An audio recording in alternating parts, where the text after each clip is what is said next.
کیا آپ کو معلوم ہے کہ جس پریشانی کو آپ صرف دماغی بوجھ سمجھ رہے ہیں وہ آپ کی روح کی پکار بھی ہو سکتی ہے؟ اکثر لوگ ڈپریشن کا علاج مہنگی دوائیوں میں ڈھونڈتے ہیں۔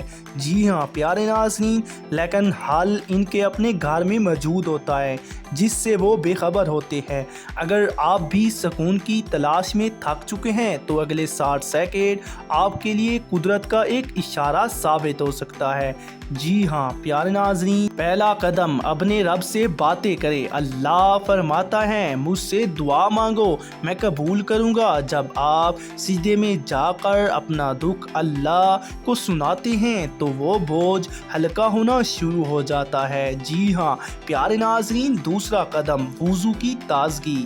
پانی کا بدن پر مس ہونا نہ صرف آپ کے گناہوں کو جھاڑتا ہے بلکہ آپ کے اعصاب کو وہ سکون دیتا ہے جو کوئی تھراپی نہیں دے سکتی۔ جی ہاں، کیا آپ نے کبھی غور کیا ہے کہ نماز کے بعد آپ کو ایک عجیب سی ٹھنڈک محسوس کیوں ہوتی ہے؟ کیونکہ یہ روح کی غذا ہے۔ جی ہاں پیارے ناظرین، اور ہم اس پر دھیان بھی نہیں دیتے۔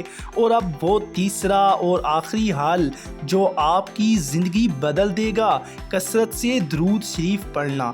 جی ہاں پیارے ناظرین، یہ وہ وظیفہ ہے جو آپ کے غموں کو مٹانے کے لیے کافی ہے۔ جب آپ درود پڑھتے ہیں تو کائنات کا نظام آپ کے حق میں دعا کرنے لگتا ہے۔ اب آپ خود فیصلہ کریں۔ جی ہاں، کیا دنیا کی کوئی پریشانی اللہ کی اس رحمت سے بڑی ہو سکتی ہے؟ یقیناً نہیں۔ آپ کا یہاں آنا ضائع نہیں کیا گیا، بس ان 3 کاموں کو آج سے شروع کر کے دیکھیں۔ جی ہاں، امید ہے آپ کا دل پہلے سے ہلکا محسوس کر رہا ہوگا۔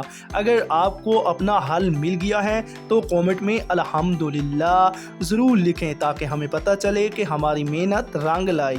اس ویڈیو کو صدقہ جاریہ سمجھ کر شیئر کریں۔ مزید ایسی ویڈیوز کے لیے اسلامی کسی پلس کو سبسکرائب کرنا نہ بھولیں۔ شکریہ، سلامت رہیں، آباد رہیں، جہاں بھی رہیں خوش رہیں۔